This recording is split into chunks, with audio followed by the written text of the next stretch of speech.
Agora sim. Valeu, Wesley. Obrigado por lembrar, senão a gente perderia uma parte de montagem do sistema. Basicamente, o que vocês perderam é que a gente estava conversando que as pessoas que estão ao vivo aqui agora terão uma possibilidade inédita de escolher problemas que a gente vai resolver. Eu vou resolver dois que eu quero resolver para falar de aspectos específicos, que é o 743 e o 746. E depois as pessoas que estão aqui na sala, que tiverem acesso ao livro e escolherem algum problema, eles podem escolher, a gente vai ver se dá tempo de resolver dentro da aula de hoje, que a gente tem mais uma hora e mais uma horinha, né? Vai até 6h50. A gente tem uma horinha aí de aula até finalizar. Né? Claro, fiz os 10 minutos de pausa, então tem 1h10 sem exceder o tempo total de aula. Então, vou primeiro começando com o 743, que não vai ser imagine que não seja um problema tão demorado, o 746 tampouco, e depois a gente adiciona outros problemas. 743 é o seguinte, eu tenho duas barras idênticas que foram soldadas com um ângulo de 120 graus entre elas.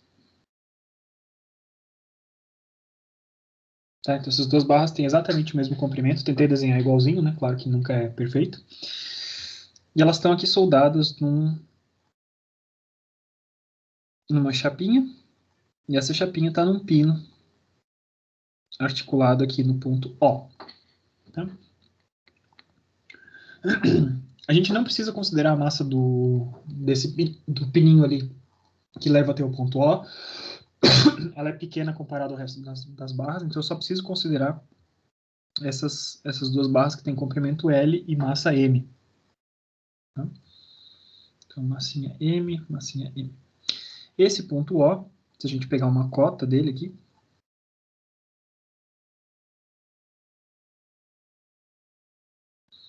ele está a L sobre 5. 1/5 do comprimento de L, ali para baixo. E como esses caras estão todos simétricos, né? Nessa posição aqui, a gente está, cada uma dessas barras perfaz 30 graus com relação à horizontal aqui. Tá? O que é o nosso objetivo? A gente precisa investigar se esse cara está em equilíbrio estável ou não. Beleza? Então, observe, a gente não tem forças externas, não tem mola, a gente só tem a força gravitacional desse cara. Então, a força gravitacional dele, as forças gravitacionais que inserem, né, energia potencial gravitacional nesse sistema. Então, para cada um desses caras, a gente vai ter uma parcela de energia potencial gravitacional que vai estar numa determinada posição, e a gente vai investigar esses carinhas com relação à posição em que estão. Tá? Então, vamos fazer o seguinte, vamos considerar essas duas barras de forma independente, assim, basicamente. Vamos olhar para uma barra, descrever a energia potencial dessa barra com relação a um determinado referencial. A gente vê que a outra barra vai ter exatamente alguma coisa parecida com isso, tá? E a gente tem que descrever isso com relação a alguma coisa que possa variar. Então, eu tenho essa posição ali, eu tenho que variar alguma coisa, eu vou variar esse ângulozinho, tá? Então, o ângulo que eu vou dizer é esse ângulo aqui com relação à vertical, esse cara está a um θ igual a 0 nessa posição. Se eu tivesse um θ diferente, ele estaria nessa posição, tá? Estou exagerando aqui, claro, né? Quando esse θ girei para o lado de lá, esse θ passou de 0 até um determinado valor absoluto de θ, essa barrinha foi para essa posição. Deu para entender? O que é a minha descrição desse problema? Deu, né? Então, em cada uma nessas condições que a gente tem aqui, a gente vai investigar o que está acontecendo nessa barrinha. Pois bem. Então vamos ver o que acontece, como é que a gente consegue descrever a posição do centro de massa dessa barrinha com relação àquele pontinho de apoio. Então eu tenho 30 graus ali. Antes de eu escrever a expressão toda, vamos discutir bastante coisa que eu tenho aqui. Então eu tenho esse triângulozinho, 30 graus na parte de baixo. L na hipotenusa. Quanto é que vale essa altura aqui? Aquela alturinha H desse triângulo. Não vamos chamar de H, que H eu vou usar para outras coisas, né? Vamos chamar de, sei lá, Bzinho. Esse Bzinho ali é L vezes seno de 30. Tranquilo? O cateto oposto, hipotenusa é L e tal. Seno de 30 a gente sabe que é meio, então o Bzinho vale L sobre 2. Tá legal? Qual que é a posição do centro de massa desse cara? É o mesmo triângulo que a gente tem, só que é o triângulo, é a metadezinha desse cara, como essa barra é uniforme, tá? Então eu tenho esse mesmo triângulo, L sobre 2, e aqui eu tenho, portanto, B sobre 2, como é o mesmo triângulo. Ou seja, B sobre 2 vai ser L sobre 4. Essa é a posição do centro de massa, naquela posição específica.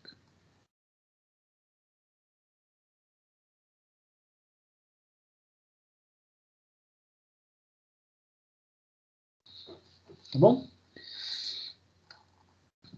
Aquele pontinho O, ele está abaixo ou acima dessa posição?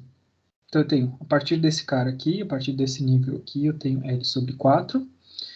Posição total seria L sobre 2.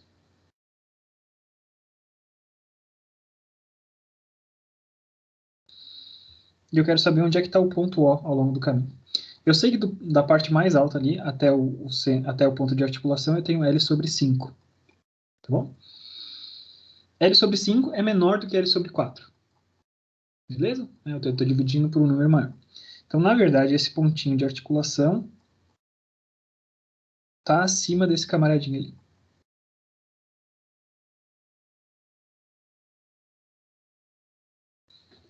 Eu tenho, então, essa distânciazinha, o centro de massa está ali para cima. O centro de massa, desculpa, está abaixo desse ponto de articulação, que é o ponto O.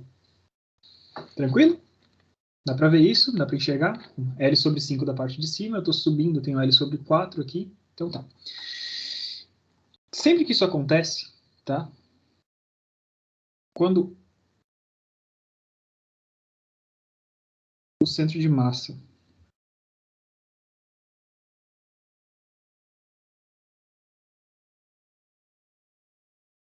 está abaixo do ponto de articulação,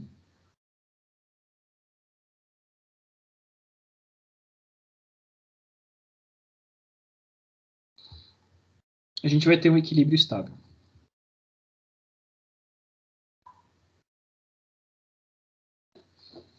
Tá? Então, você pode ter... Já viram falar de móveis, né? Aqueles negócios que você pendura do teto, né? Tem enfeite de berço de criança, mas tem coisas artísticas também, decorações, lustres, muitas vezes tem... Então tem alguma coisa que está pendurada, você tem vários pontos de massa distribuídos desse cara, e fica um negócio, às vezes, fica difícil de você enxergar, de entender muito bem como esse cara está equilibrado, mas basicamente se você pegasse o centro de massa de todas as massas que estão envolvidas e visse com relação ao ponto onde ele está articulado, esse centro de massa estaria sempre para baixo daquele ponto, e por isso você pode balançar esse cara, ele vai sempre se estabilizar. Sempre que o centro de massa estiver ali para baixo, ele vai tender ali para baixo, tá? Então isso é o princípio de funcionamento de um móvel. Tá? O centro de massa está abaixo daquele ponto de articulação. Então a gente sabe isso intuitivamente, mas a gente tem que descrever isso de alguma forma. Tá? Então, por enquanto, a gente está falando nada com nada, nada a ver ainda com a descrição de energia. Então vamos pensar, com relação a esse θ ali, com esse θ dessa posição, vamos pensar como é que a gente pode descrever a energia potencial desses caras. Então vamos considerar que, para facilitar a nossa vida aqui, tá? Não sei se vai facilitar a nossa vida, não fiz esse problema ainda, efetivamente. Vamos considerar que esse nível onde passa o ponto O é o H igual a zero. Tá? Quando a gente tem, então, esse θ valendo zero, a gente sabe que tem essa distância de L sobre 5 para L sobre 4, essa distânciazinha ali é o quanto de altura abaixo desse ponto que a gente tem. Mas numa condição qualquer de θ como esse, a gente tem que conseguir descrever onde que ficam os centros de massa dessas duas barrinhas. Elas vão girar juntas, né, basicamente. Na hora que eu estou girando elas, estou girando para um lado, uma das barras, a outra vai girar da mesma quantidade de cima, porque a relação entre elas é constante. Então vamos descrever esse cara de alguma forma. Quando eu tenho esse θ que foi para o lado de lá, então, a gente tem essa posição que eu tinha aqui. Isso está sendo rotacionado para lá. Eu não sei se eu escolhi a forma mais tranquila de descrever esse problema, né? Vocês já viram que em outras aulas aconteceu isso também. De eu tentar resolver de um jeito e não ser o jeito mais prático. Se vocês tiverem outras ideias, vão tentando vocês fazerem aí também no caderno de vocês, tá? Então...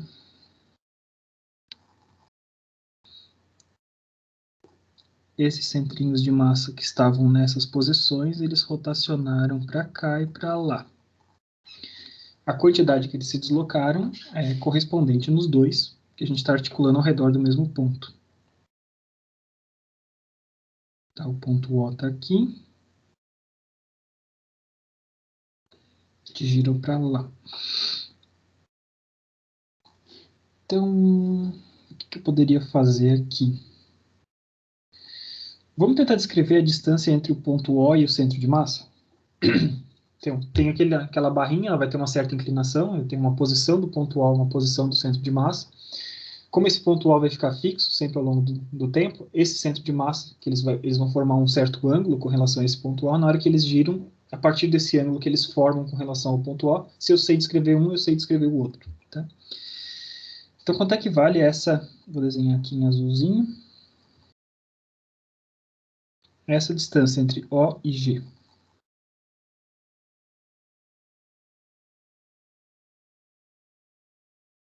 Então, vamos descrever esse cara. Entre o ponto O e o ponto G, eu caminhei, vamos desenhar o triângulo, né?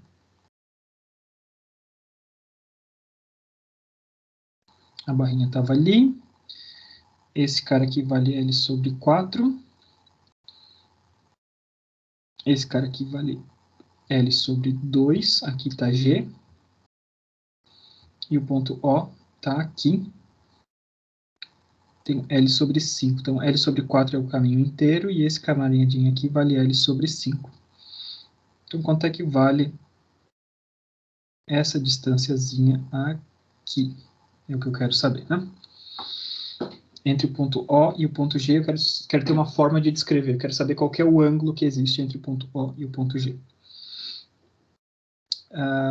Então, quanto é que vale esse pequeno trechinho aqui? Esse pequeno trecho vale L sobre 4 menos L sobre 5.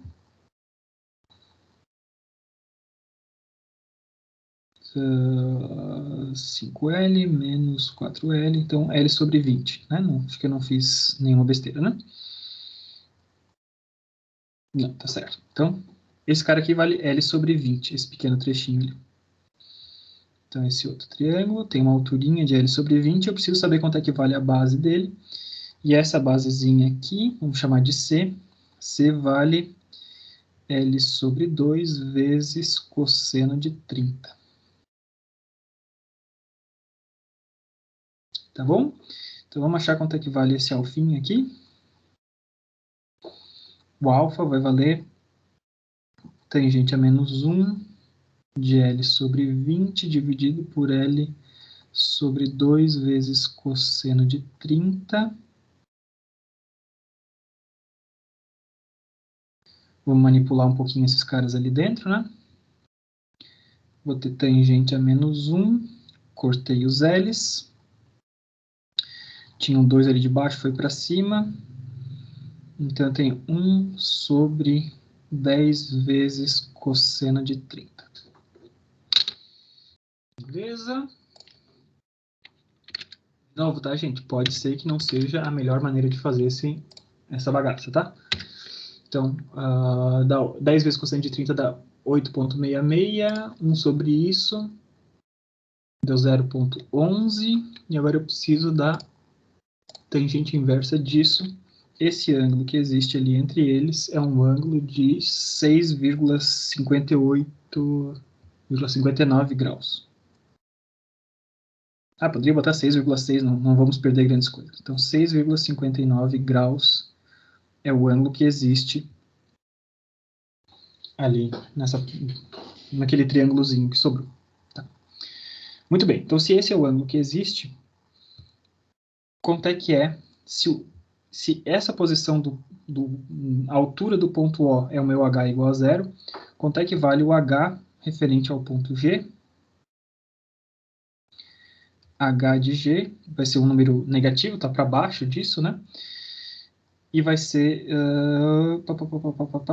justamente L sobre 20, né? É a alturinha que a gente tem ali.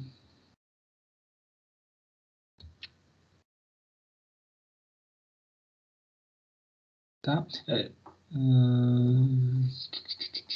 L sobre 20. Quando θ for igual a zero, vale L sobre 20. Só que quando θ for diferente de zero, o que está acontecendo? Eu estou pegando esse carinha que estava ali a 6,59 graus e estou girando ele. Na hora que eu girei de θ, esse cara se girou de θ também, então o ponto O ficou fixo. Quando θ valia zero, esse cara valia 6,59. Na hora que eu giro de uma determinada quantidade, de, sei lá, 45 graus, esse cara vai valer a quantidade do θ que eu girei, mais esse alfa que eu tenho. Então, para uma posição qualquer, quando θ é diferente de zero, esse camaradinho que a gente tinha ali vale... Eu tinha os 6 graus e eu estou girando mais um pouquinho, então esse camaradinho aqui vale θ mais alfa. Acho que eu não estou falando besteira nenhuma, né? Então, se estava na horizontal, ele baixou de... Estava ali de 6 graus. Na hora que eu girei o sistema inteiro de 45 graus, eu girei tudo de 45 graus, eu tenho que girar mais um pouquinho de θ mais alfa. E na hora que eu faço esse θ mais alfa, isso aqui vai me dar de novo essa altura de G. Sempre vai ser isso. A altura de G vai ser o quê? Vai ser L sobre 2, que é o quanto tem a hipotenusa. Não, não é L sobre 2, né? Quanto é que é? Esse cara aqui que eu não sei quanto é que vale. Como é que eu posso fazer isso, então? Eu preciso saber a distância também, né? Eu calculei só o ângulo entre eles. Preciso saber quanto é que vale a hipotenusa também. Então, vamos lá. A distância entre eles vale... Vou chamar de hipotenusa aqui. A hipotenusa por Pitágoras vai ser raiz desse cara ao quadrado mais esse cara ao quadrado. Tá? Eu não tenho nenhum valor ali específico para esse valor de L, então vai ter que ficar tudo dependendo de L também. Então, com certeza, não é a maneira mais fácil de resolver esse problema. Desde já percebo isso e dou o meu braço a torcer, tá? Então, vamos lá. Esse cara vai valer quanto? L por 400. Ele é o quadrado.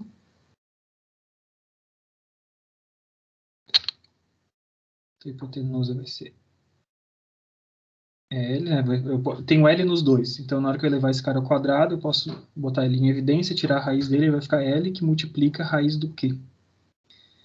Raiz de 1 sobre 20 ao quadrado, mais 1 sobre 2 cosseno de 30 ao quadrado. Vamos tentar jogar L sobre 2 para fora. Mais fácil, né? Então, eu tenho L sobre 2 para fora. Tinha L sobre 2 nos dois, na hora que esse cara elevou ao quadrado. Aí eu tenho, agora sim, raiz de 1/10 ao quadrado mais 1 sobre cosseno de 30 ao quadrado. Estou fazendo Pitágoras desse camaradinho ali, tá? Então, quanto é que vale isso? 1 dividido por 100 mais 1 dividido por cosseno de 30 ao quadrado.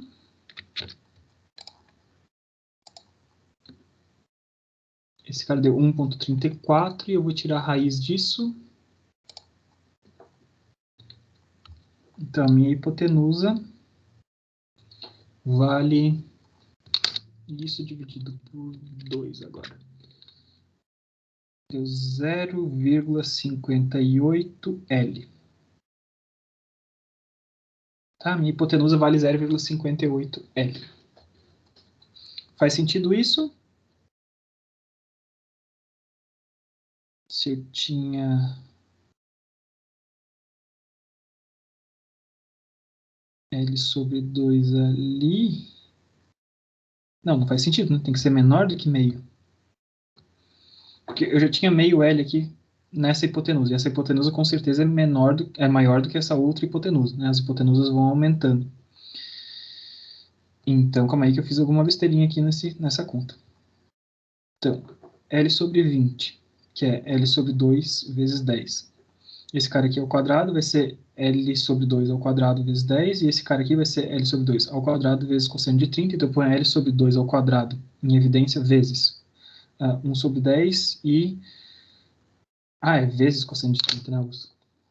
Então, não é dividido por 1 sobre cosseno de 30, isso aqui é mais cosseno de 30 ao quadrado.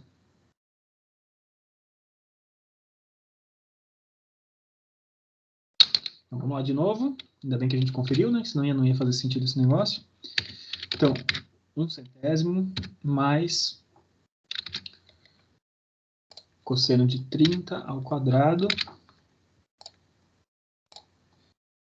raiz 0,87 dividido por 2, deu 0,436 L. Agora sim. Então eu sei que esse cara aqui vale hipotenusa. Então, eu sei que esse valor da hipotenusa é sempre constante, porque está definido, né? Isso é rígido, as barras são rígidas, a distância da posição do ponto O ao centro de uma barra sempre vale esse cara aqui. Na hora que eu girei esse cara de um ângulo L, a barrinha que estava ali para a direita, ele baixou, então eu girei de θ, ela já estava alfa para baixo, então θ mais alfa, esse triângulozinho vai me definir essa altura dessa posição que está para baixo. Consequentemente, o outro foi para cima. Tá? Então, se eu girei esse camaradinho ali, do outro lado do triângulo, vamos desenhar de outra cor aqui. O outro lado do triângulo é tudo simétrico, a gente tinha, então, uma barrinha que estava assim, ponto O, G da segunda barra, a hipotenusa está aqui, eu tinha alfa. Na hora que esse sistema todo girou de θ para o lado, no sentido horário, o que aconteceu com esse cara? O triângulo que me sobra é um triângulo, possivelmente ele está para cima, né? Na hora que esse triângulo está para cima, isso aqui é o quê? É θ menos alfa. De um lado, o alfa está somando, né? Já estava um pouquinho para baixo, eu girei esse cara de 45 graus. Então, eu tenho o triângulo que sobrou é 45 mais esses 6 graus. E na hora que eu estou girando o outro para cima, eu estou 45, só que eu já estou descontando 6 graus para baixo. Então, eu tenho θ menos alfa. Tá? E a hipotenusa é sempre a mesma. E a altura, então, a altura de G do lado 1 é isso aqui, e a altura de G do lado 2 é isso aqui. Então, quanto é que vale a altura de G do lado 2? Vale hipotenusa vezes seno de θ menos alfa. E a altura de G do lado 1 vale hipotenusa vezes seno de θ mais alfa. Tranquilo até aqui, gente? Eu sei que tá meio complicado de enxergar tudo que a gente está fazendo, mas acho que tá tudo coerente até o momento. Alguém tem algum problema? Deu para entender o que eu estou fazendo até agora? Então tá. Então, se deu para entender, agora a gente tem uma descrição das alturas dessas barrinhas. Tá? Agora, quanto é que vale a energia potencial desse sistema aqui que a gente tem? Então, a gente tem a energia potencial gravitacional de cada um desses dois lados. Tá? Então, a gente vai ter mg hg do lado 1, mg hg do lado 2. Essa é a energia potencial que a gente tem.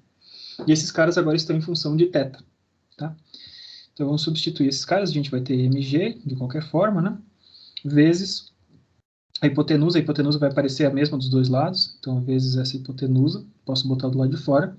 Isso vezes seno de alfa, de θ menos alfa, mais seno de θ mais alfa. Tá bom? Alfa é uma constante. Tá? Isso aqui é importante da gente ver. Alfa é uma constante, então eu não preciso me preocupar com alfa. Na hora que eu derivar com relação a θ, é θ mais uma constantezinha que tem ali dentro. Tá? Então, essa é a minha expressão desse camaradinho aqui. Vamos pegar a derivada desse cara.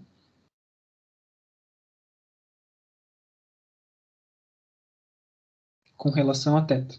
Então, mantém todo mundo multiplicando ali, mg hipotenusa, vezes derivada de seno de θ menos alfa com relação a θ, sendo que alfa é uma constante. Isso vai ser o quê? Vai ser cosseno de θ menos alfa. Estou derivando esse cara com relação a θ, então é a derivada desse mantendo o mesmo cara, e a derivada desse cara que está de dentro com relação a θ, isso aqui simplesmente, derivada de θ menos alfa com relação a θ, é simplesmente 1. Tá? Então eu mantive esse cara ali. Não estou fazendo nenhuma besteira, né? Espero. Se eu estiver fazendo alguma besteira, alguém me corrige aí, tá? Faz muitos anos que eu não faço cálculo, mas acho que está coerente aqui mais ou menos, tá? E cosseno de θ mais alfa mais uma vez. Esse cara aqui vai estar em estabilidade quando isso aqui for igual a zero. Tá? E quando que esse cara aqui vai ser igual a zero? Quando... Calma aí, não podemos ter chegado num beco sem saída, né? Isso aqui vai ser igual a zero quando esse cara aqui de dentro for igual a zero. Ou seja, quando cosseno de θ menos alfa for igual a cosseno de θ mais alfa. A menos cosseno de θ mais alfa. É isso? Esse cara aqui vai ser igual a zero quando cosseno de θ menos alfa for igual a menos cosseno de θ mais alfa. Tá? E quando que isso acontece? Se eu tiver um valor de θ qualquer, no caso geral, isso aqui não vai acontecer. Mas especificamente quando θ for igual a zero, isso acontece, né? Porque o cosseno de um ângulo, o cosseno de mais alfa vai ser menos o cosseno de menos alfa, tá? Ou seja, isso aqui acontece quando θ é igual a zero. Tá? A gente já sabia que teria que ser a posição de equilíbrio desse camarada, beleza, mas chegamos a essa conclusão. Fica bacana a gente ter isso expresso em algum formato, tá? Só que o que eu quero observar é não se a posição de θ igual a zero é uma posição de equilíbrio. É uma posição de equilíbrio porque é um sistema simétrico e a posição estava simétrica, né? As alturas estavam simétricas. Então, beleza, a gente sabia que θ igual a zero teria que ser uma posição de equilíbrio. Mas eu quero avaliar a estabilidade desse camaradinho aqui. Então, o que eu quero saber? Eu quero saber a segunda derivada de v com relação a θ quando θ é igual a zero. Então, eu vou derivar esse cara de novo com relação a θ. E agora a gente passa a ter, então, menos mg hipotenusa, derivada de cosseno menos seno, né? Vezes θ menos alfa. O menos já pulou para fora, né? Seno de θ mais alfa. Esse cara é o valor que a gente tem. E eu estou avaliando isso quando θ for igual a zero. Tá? Quando θ for igual a zero, então eu tenho seno de menos alfa e seno de mais alfa.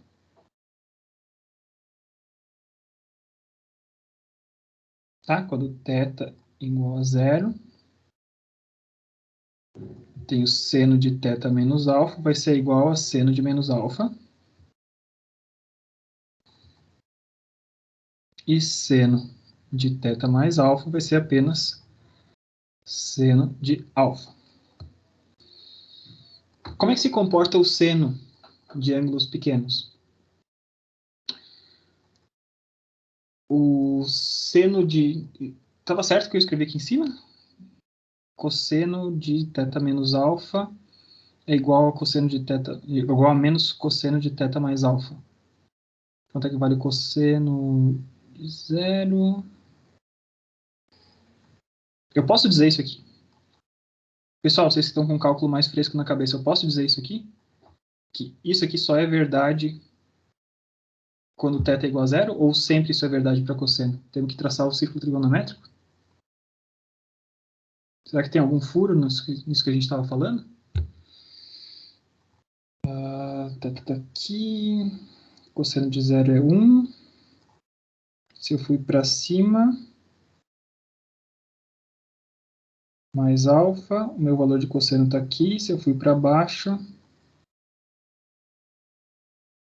menos alfa, o meu valor está ali. Bom, que está certo, né? Porque não teria que ter um menos em algum lugar aqui, gente? O que eu fiz de besteira aqui?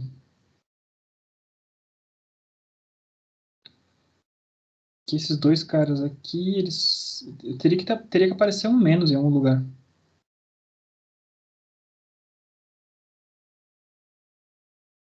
É alfa menos... Será que é alfa menos θ e não θ menos alfa? Sim, né, gente? Aqui essa ordem faz diferença, né? Então, esse ângulozinho que a gente tem ali não é θ menos alfa, é sim alfa menos θ. Então, tem um alfa, na hora que eu girei esse cara ali, eu estou descontando θ. Tá? E isso faz toda a diferença, por quê?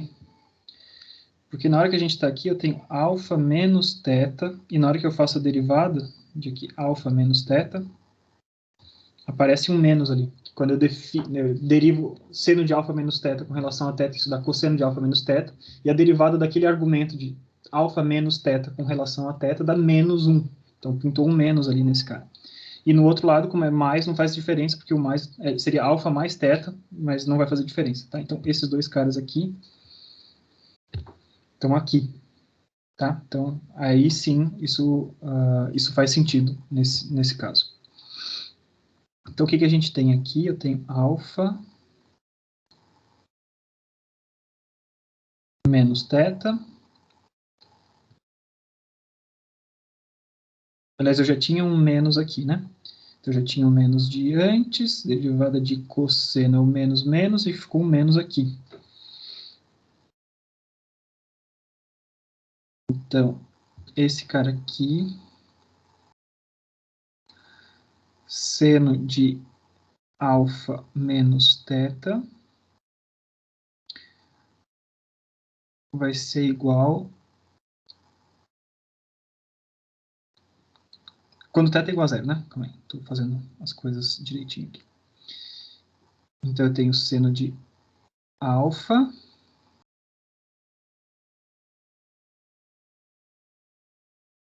menos seno de alfa, né? Mais seno de alfa.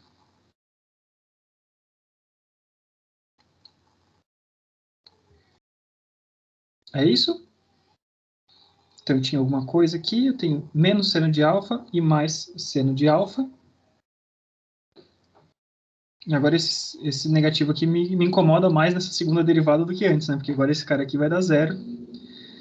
Quando o θ for igual, esse cara aqui vai dar zero. Então, esse cara não é positivo nem negativo. Ele é um equilíbrio instável. E não é isso que a gente sabe que tem que acontecer. Ele teria que ser um valor maior do que zero.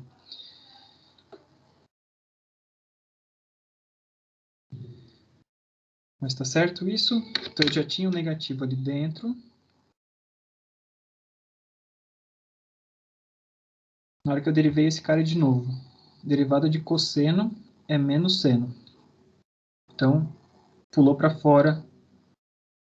Eu já tinha um menos aqui dentro. Pulou para fora.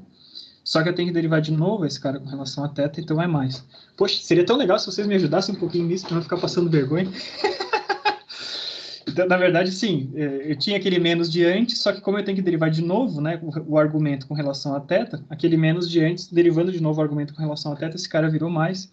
Então, esses dois caras aqui, eu tenho, então, seno de alfa, que está positivo, mais seno de alfa. E alfa é um valor positivo que a gente tinha visto, né? Então, para um ângulo positivo, alfa é um valor constante. Seno de alfa é um valor constante. Esses dois caras aqui, seno de alfa mais seno de alfa, isso aqui vai dar maior do que zero. Mas observe que a gente tem um valor negativo aqui na frente, né? Então, esse camaradinho aqui, de novo, deu negativo, é isso? Esse menos está correto? Esse menos que pulou para fora? Menos derivada desse cara ali, eu tinha cosseno, derivada do cosseno é menos seno, pulou o menos lá para o lado de fora. Ao pular o menos para o lado de fora, esse cara aqui ficou seno, só que já tinha o negativo antes. Então ficou seno, derivada desse cara aqui ficou mais seno. Esse cara aqui ficou seno simplesmente.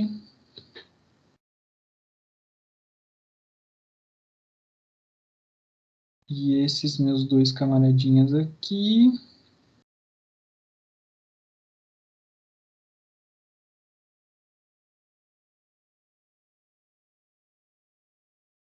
Tá certo isso, pessoal? Alguém me socorre?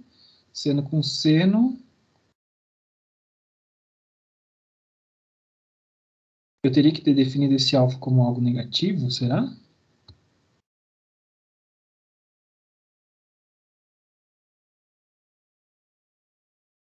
Alfa poderia ser negativo. Teria que ser negativo ou não? Não, né? Porque o alfa é simplesmente o ângulo daquele cara ali.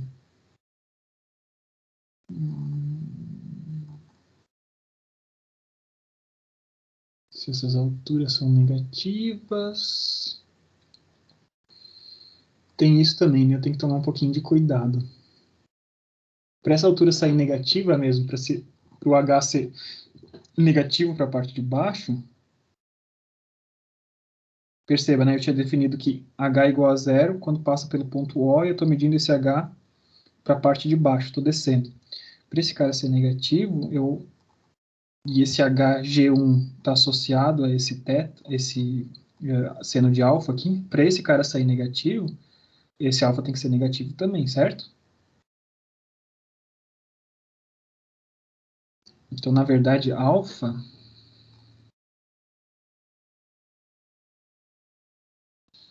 Pela coerência de sinais, alfa deveria ser menos isso aqui.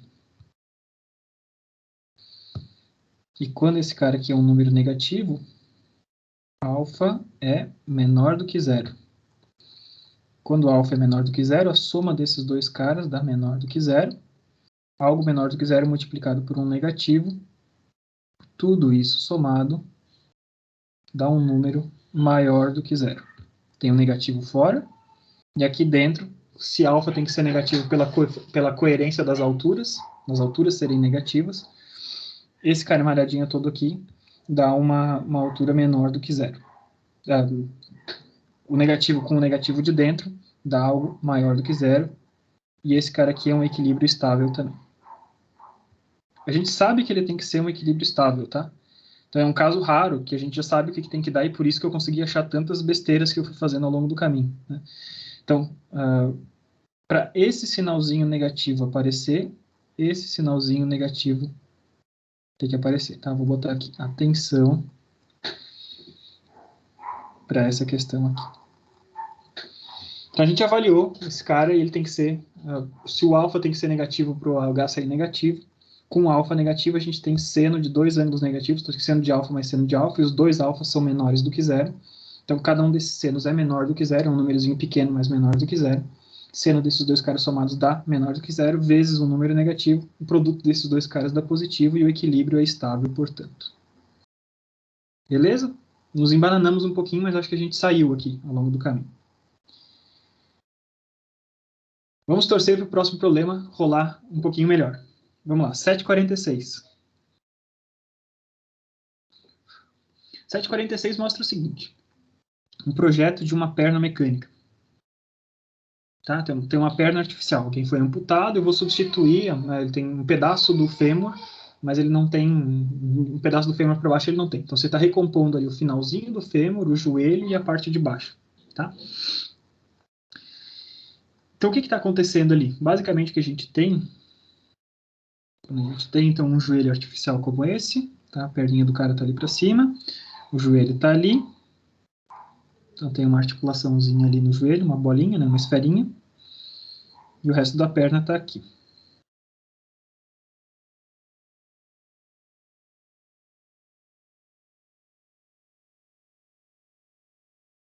A perninha até que ficou bonita, daí eu desenhei o sapato mais feio do mundo, né? Então tá aqui a perna, tá? Daí na hora que a gente está fazendo o projeto disso, uma das preocupações é a gente evitar flambagem. Tá? O que é flambagem? O pessoal da mecânica, o pessoal que já fez alguma coisa de mecânica, já estudou um pouquinho de mecânica, talvez você já saiba, mas pode ser que não seja o caso de alguém aí do curso, tá? Então imagina que a gente tem uma coluna bem estreita, tá? Bem esbelta. E a gente carrega essa coluna com uma determinada quantidade de força. Dependendo da quantidade de força que a gente tiver e das propriedades dessa coluna que a gente tem, uma possibilidade que acontece de deformação é o seguinte. Isso pode acontecer da seguinte forma. Isso aqui é flambagem.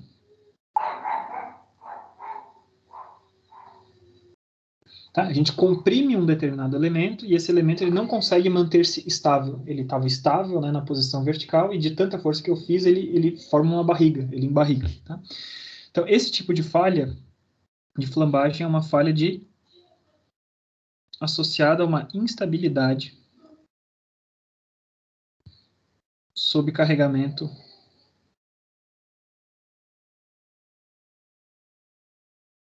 de compressão. Então, a perna está comprimida.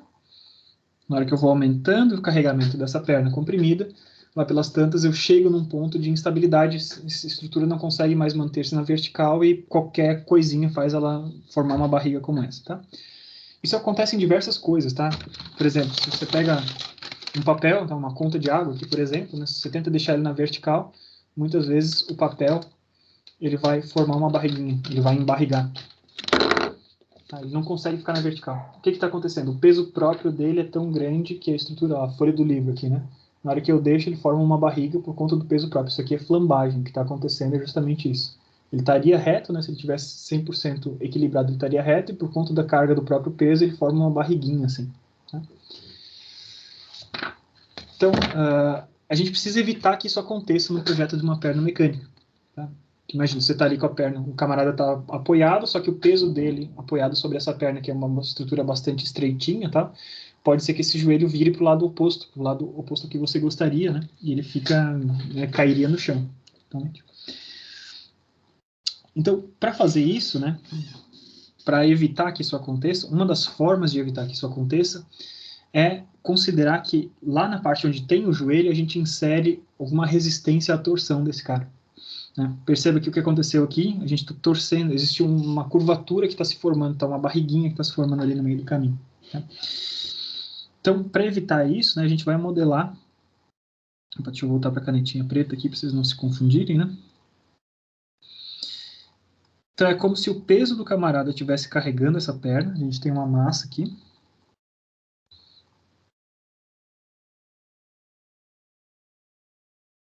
Essa massa está aplicada na vertical, então imagine que eu tenho essa massinha que ela só pode descer, tá?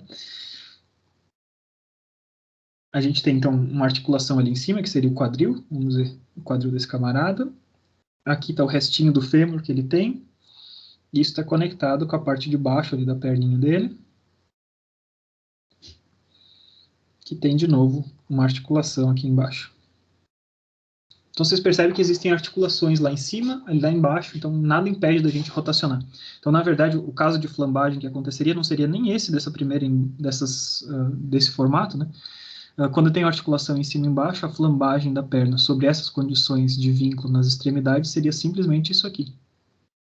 A gente rotacionaria os dois lados, tá? A gente tem diferentes formatos de flambagem dependendo das condições de vínculo nas extremidades. Muito bem, então a gente tem isso, aquela carga que carrega essa barra. Estamos considerando o comprimento L e L, ali, e a gente está considerando que exista uma mola de torção aqui dentro. Então, uma mola de torção é uma mola que gera um momento, lembre-se do começo da aula, né? Uma mola que gera um momento na medida que existe uma variação de ângulo. Tá? Considerando esse ângulo aqui como o ângulo beta, tá? O ângulo entre as duas coisas. O que a gente quer fazer? A gente quer dizer que temos duas barras leves e a gente vai desprezar o peso dessas barras. Tá? Essas barras são muito menores, o peso dessas barrinhas são muito menores do que o peso do próprio corpo do cara. Então, o que está carregando esse sistema é esse peso ali daquela massa M. Essa mola de torção, então, ela gera um momento M, que é um K maiúsculo, vezes esse beta. Tá? E eu quero saber, o problema quer saber o seguinte: qual que é o valor de K, o mínimo, a mínima rigidez dessa mola, mínimo K, para que haja estabilidade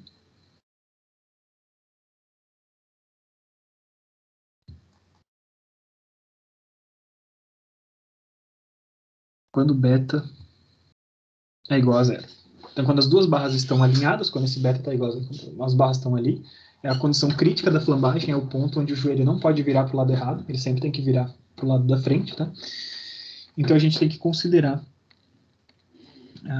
o que está acontecendo nesses carinhas ali. Tá bom? Então, essa molinha, né, a gente tem que inserir alguma coisa na articulação do joelho que seja forte o suficiente para que, assim que a gente pintar uma tendência a virar essa perna para o lado oposto, ela retorna para o lado de lá.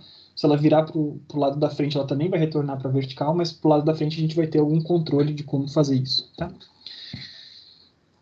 Então, como é que a gente modela isso? O nosso sistema tem o que de forças? Ele tem apenas, mais uma vez, não tem nenhuma força externa, se a gente considerar todas as forças associadas a potenciais como modeladas através de energia, a gente não tem nenhuma força externa. A gente tem a mola de torção e a gente tem essa massa que está ali.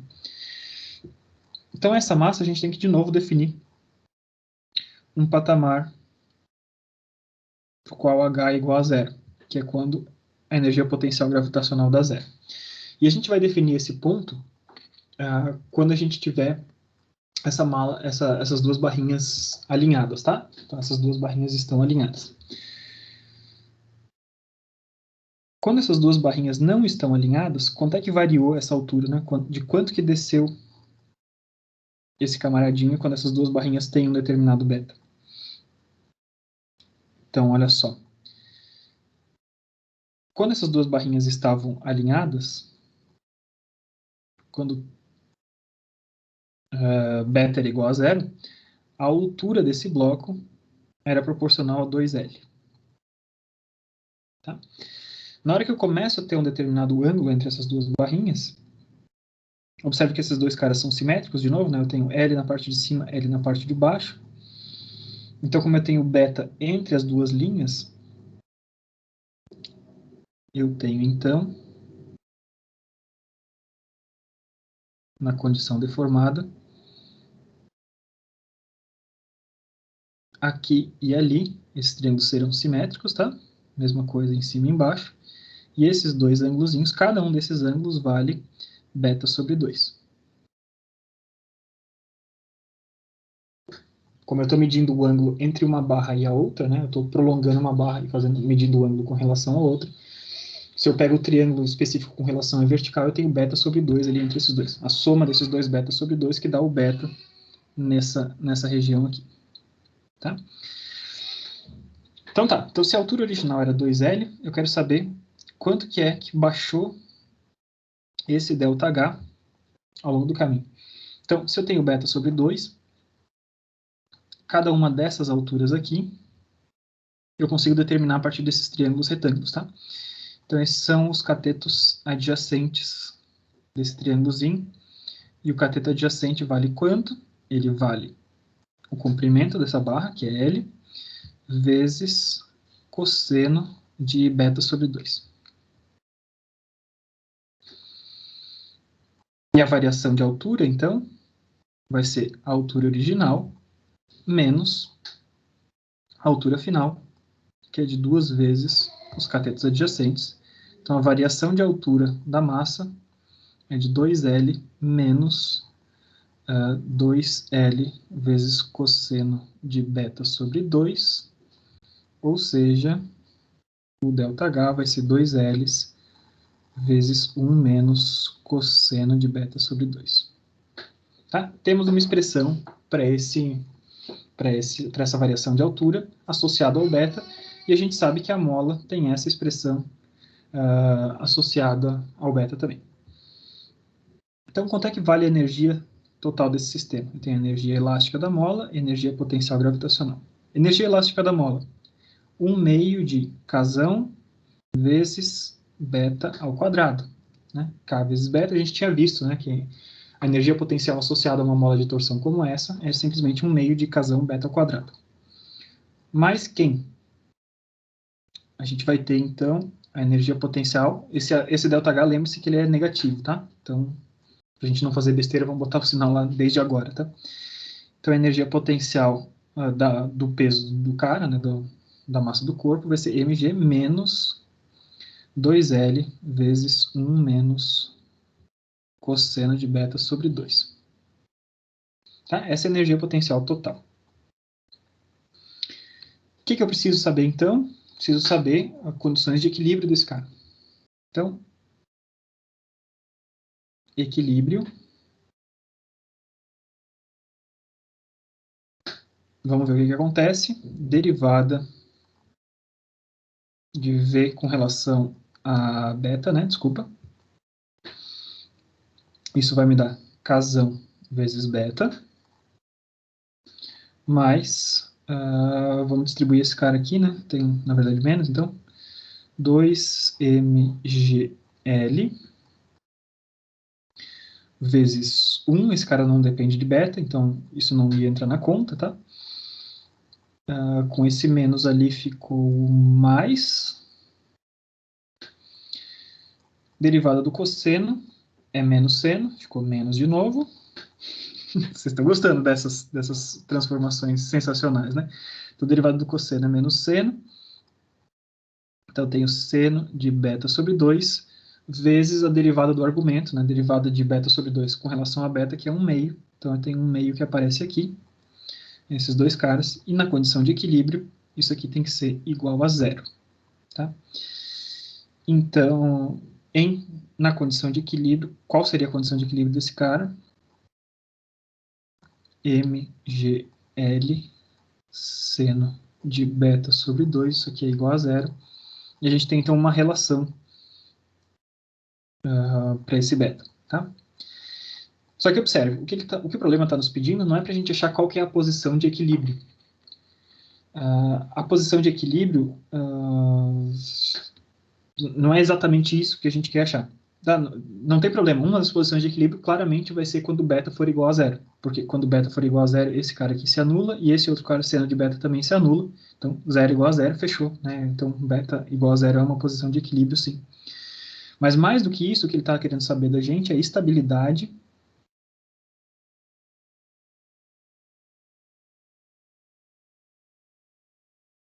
com beta igual a 0, quando a perna está reta. Tá, então, se beta é igual a 0, funciona, mas talvez não seja a única possibilidade de equilíbrio desse cara. Então, quando beta que eu tenho está igual a 0, eu quero saber o quê? Quero saber qual que é a segunda derivada dessa energia com relação ao beta. Então, o que me sobrou? Eu tinha Kzão vezes beta, menos mgl seno de beta sobre 2. Então, derivando esse primeiro cara com relação a beta, sobrou o Kzão. Derivando esse segundo cara com relação a beta, tenho mgl, tudo que estava multiplicando ele permanece. Derivada do seno dá cosseno. Então, cosseno de beta sobre 2, a derivada de beta sobre 2 com relação a beta é sobre 2.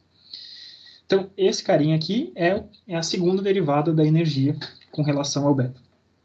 Eu quero saber, quando o beta for igual a zero, qual que é a condição de estabilidade. Tá? Então, para ser estável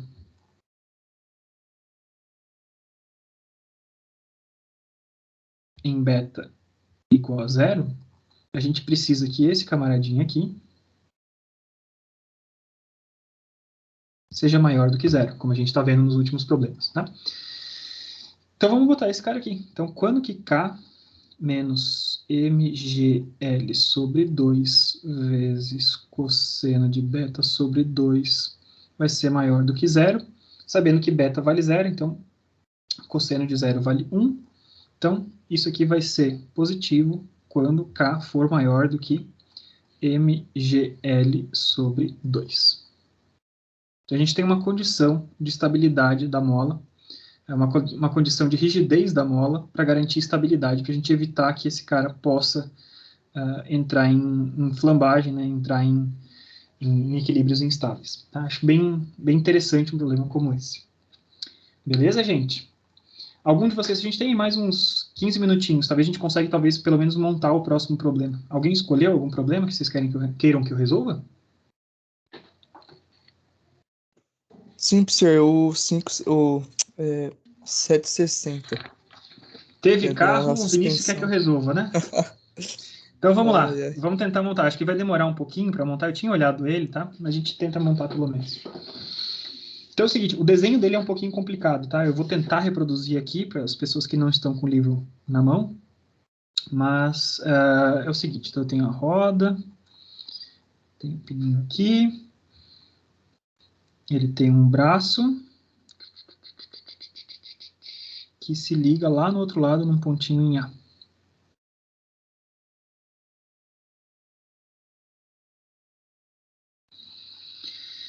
Tá? Então esse é um dos bracinhos desse cara aqui, da suspensão, e ele é simétrico. Eu vou tentar desenhar de forma simétrica o outro lado também. Então, da mesma forma, eu tenho um pontinho do lado de cá, que me leva para lá.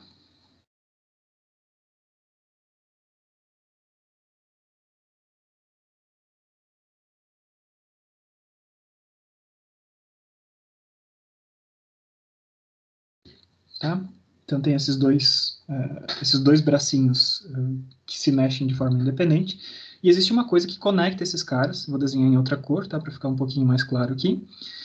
Então existe uma estrutura interna que faz o seguinte. Não ficou numa posição muito legal para eu desenhar, só um pouquinho. Deixa eu desenhar aqui assim. Aqui, acho que aqui já rola.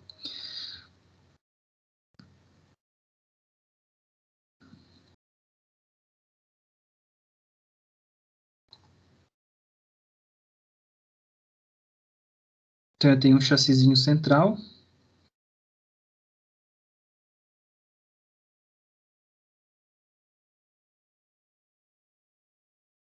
É para ser tudo simétrico, tá? Eu estou tentando aqui, mas não é tão fácil assim de reproduzir o desenho. Espero que esteja dando para entender.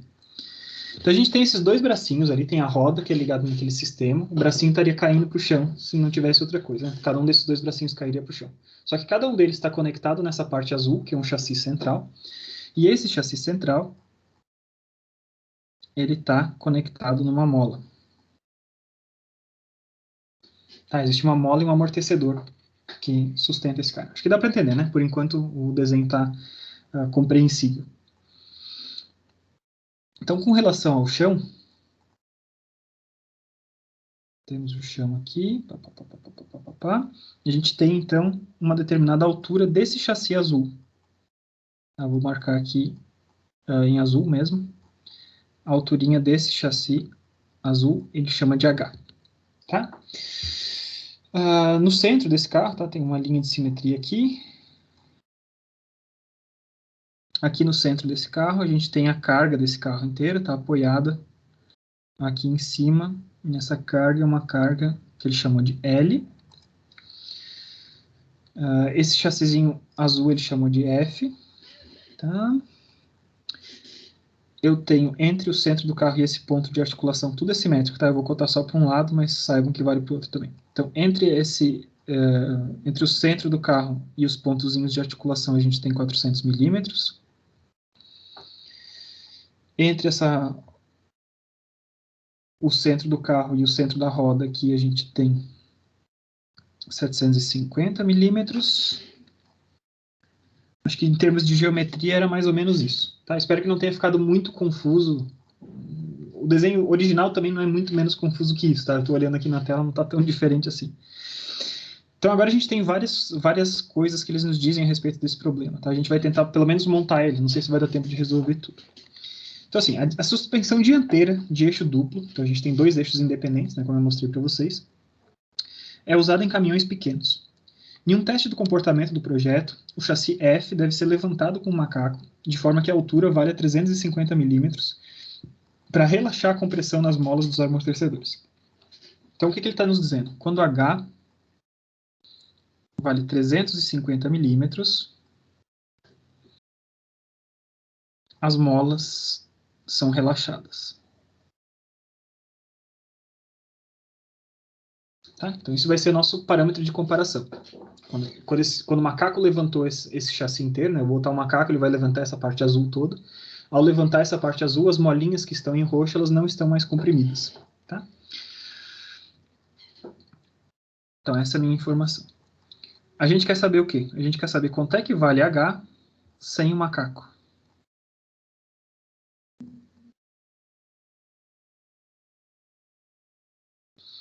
Então, esse cara aqui, o macaco,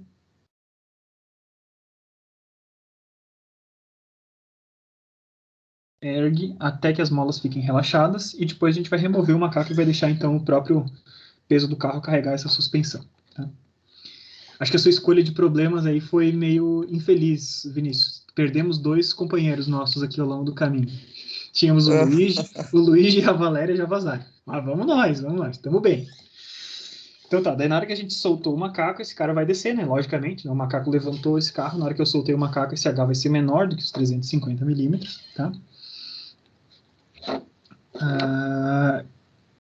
E agora a gente tem algumas informações. Cada uma das molas tem rigidez de 120 kN por metro. Beleza. A carga L, isso aqui são os dados, tá? Não tem problema. A carga L é de 12 kN, é a carga do peso do caminhão. O chassi central, a massa do chassi central é de 40 kg. Cada roda, né, o conjunto da roda inteira,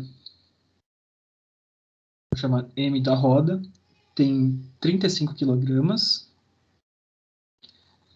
E o centro de massa, né, a posição do centro de massa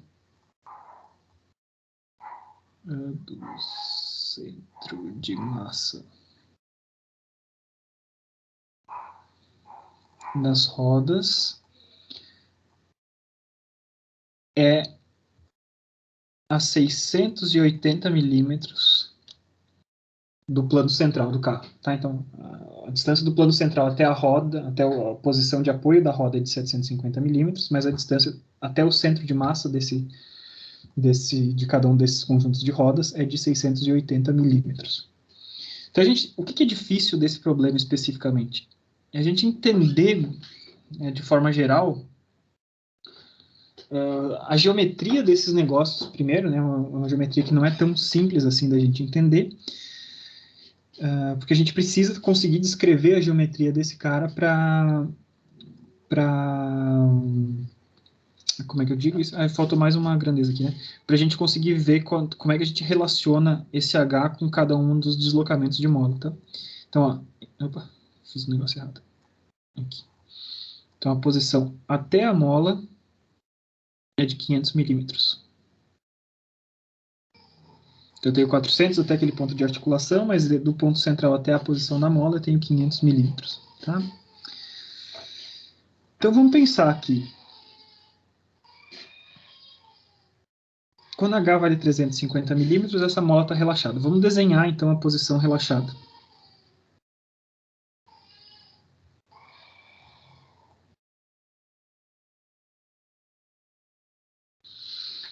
tem um macaco que está fazendo força, aquele chassizinho interno deu uma aliviada, né?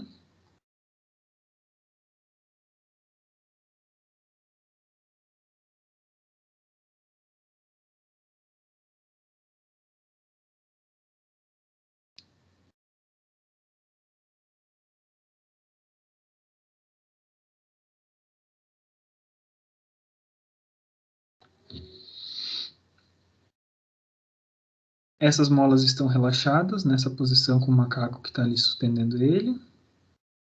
Desenho ela mais frouxinha aqui.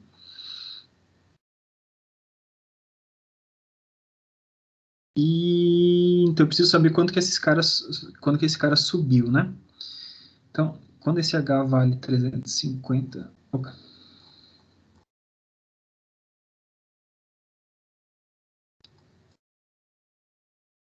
Quando H vale, ele falou 350 milímetros, né?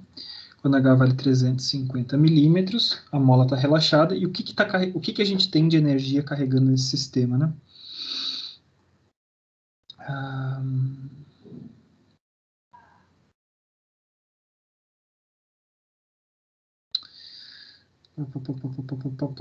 Então vamos pensar, vamos exagerar bastante aqui os tamanhos desses caras, né? A suspensão vai relaxar um monte. Então, a gente tem aqui a suspensãozinha, as rodinhas estão... Vou desenhar a rodinha meio torta só para a gente entender que esse cara relaxou, tá? E a outra rodinha tá aqui.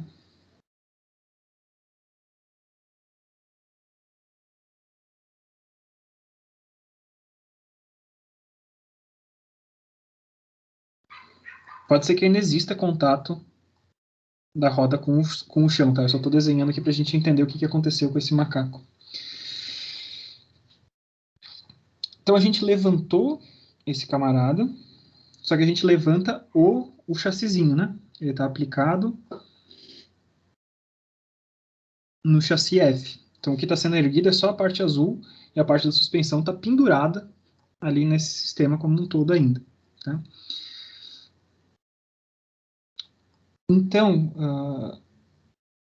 na verdade, a mola não vai estar 100% relaxada, né?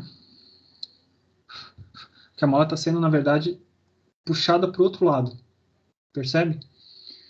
Quer dizer, se a roda ainda estiver encostando no chão, ela pode ser que esteja meio comprimida. Então talvez seja isso. Então a roda ainda está um pouquinho no chão. Eu não sei quanto é que vale a força de contato entre esses caras, mas a mola está 100% relaxada. Se eu suspendesse totalmente o carro, os dois bracinhos da suspensão pendurariam e esticariam essa mola. Tá? No lugar dessa mola estar comprimida, ela estaria esticada. Tá? Então eu tenho ainda um determinado nível de contato, mas esses caras ali estão... A mola está relaxada. Então, nessa condição com o macaco, eu sei que a energia elástica vale zero, é o que eu vou considerar, tá?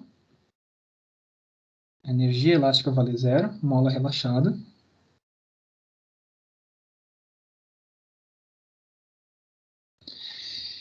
E o que está acontecendo? O que eu tenho de energia gravitacional? Eu tenho energia gravitacional do chassi, o chassi levantou, tá? O chassizinho F levantou. Então, eu tenho a massa do chassi, a massa de F, vezes a gravidade, vezes esse Hzinho aí de 350. Tá? Então, o meu H0 vai ser o chão. O carro nunca vai chegar a encostar. Mas só para eu conseguir utilizar esse 350 sem ter que transformar as coisas todas, tá? Então, energia potencial gravitacional. O que aconteceu? O macaco levantou esse camarada, ele está ali a essa altura de 350. Se as rodas ainda estão encostando no chão, eu não tenho... O conjunto de rodas não mudou a posição dele, tá? Ele está ainda na mesma quantidade que eu tinha ali de forças. Que mais que a gente consegue tirar? O que eu consigo tirar dessa posição com o carro levantado? É um pouco isso que eu estou tentando chegar, tá? E a força externa que está sendo aplicada,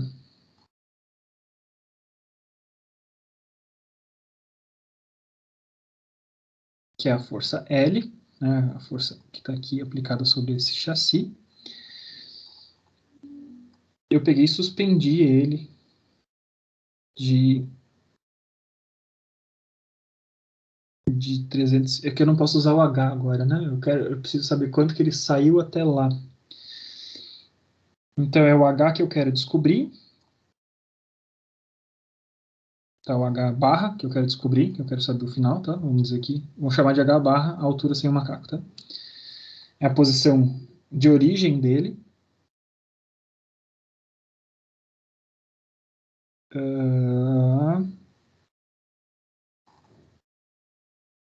Menos 350, certo? Então ele estava numa posição, o macaco suspendeu de uma certa quantidade até chegar na altura de 350. Então a variação desse cara daquela posição até lá vale a altura que eu quero descobrir. Na verdade é 350 menos H.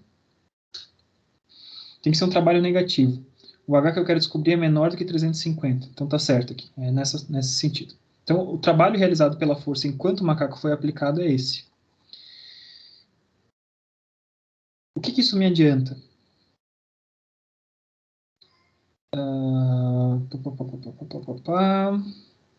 Se eu só olhar para isso, isso faz sentido? Porque ficaria uma resolução de problema bem simples, entende? Seria simplesmente a gente pegar a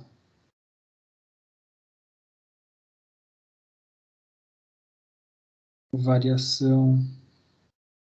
mas aqui é a variação, né? Então, nessa posição de estabilidade, beleza, eu sei quanto é que vale essa energia, eu sei que aquela energia da mola vale zero, só que na hora que eu fizer uma variação sobre essa estrutura, a mola vai começar a ser comprimida. Então, para qualquer variação, eu tenho que ter uma expressão para essa energia elástica, tá? E acho que é para isso que a gente vai utilizar o restante. Mas eu vou resolver esse problema sempre nessa situação com o macaco, para o qual eu não consigo, para o qual eu não preciso considerar a energia potencial das rodas. Não sei se vai dar certo, tá, gente? Vamos tentar montar assim. Então, para essa mola, para eu saber quanto que essa mola tá comprimida, vamos ver, através da estrutura como um todo, se a gente consegue descobrir o quanto que essa mola se distorce a partir do momento que eu ergo esse cara de uma determinada quantidade. Então, erguer a estrutura de H barra até 350 milímetros, né, que é o macaco aplicado. A gente está passando, então, tem esse ΔH ali, que vale H barra menos Hzinho. E agora, pelos tamanhos dos braços de alavanca, a gente tem que dar um jeito de descobrir quanto é que vale essa distorção dessa mola. Então, se eu levantei ele, vamos ver ali o que aconteceu. Tinha a posição original, foi para 350 milímetros, a mola, a parte de baixo ali, a roda ainda está encostando nesse cara. Ao levantar ele, se a roda ainda está encostando, eu consigo tirar alguma informação disso? Então, essa distância de 750 milímetros está ali embaixo ainda, né?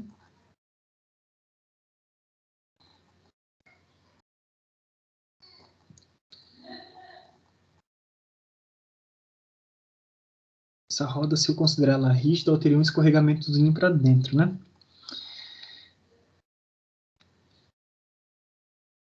Quanto que subiu aquela mola ali, basicamente? Então, para mim, me parece que é tipo algo de regra de 3, tá? Então, se para uma base de 750 milímetros, encostado no chão, eu subir essa diferença, né, esse ΔH ali, na hora que eu subir esse cara ali, o que acontece com as molas? As molas estão numa cota um pouquinho menor.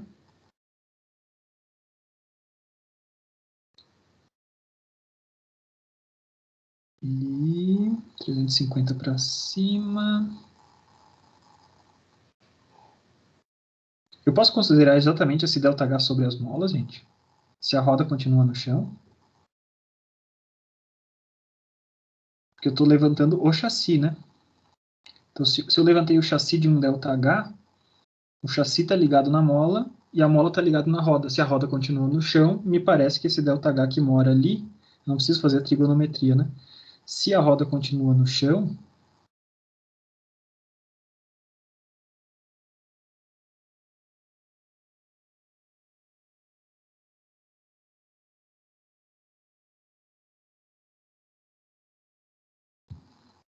o ΔH distorce a mola, não é?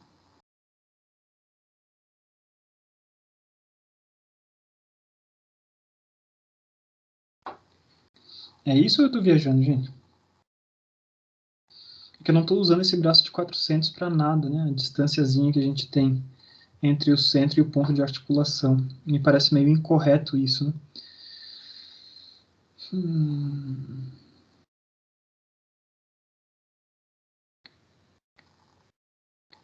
Professor, não teria que saber quanto que a mola vai variar, tipo, em X, sei lá.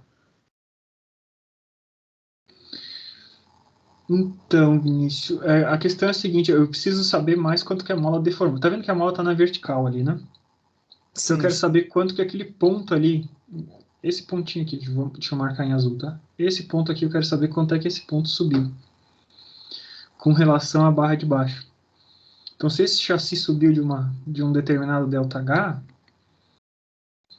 é isso que deformou a mola, né? Se a roda continua no chão. A minha questão é se eu tenho certeza absoluta que essa roda continua no chão e se eu posso jogar esse ΔH diretamente na mola. E se realmente eu não uso nada desses braços de alavanca de 400, 500, 750.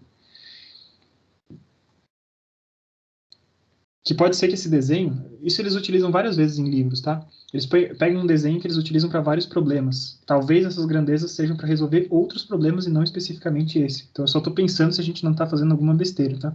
Porque, observe, eu não estou usando nenhuma informação de massa de roda. Se a roda está no chão, se a roda está no chão, eu não tenho por que pensar na massa da roda, porque a massa da roda não vai alterar a sua cota, né? A cota não está subindo.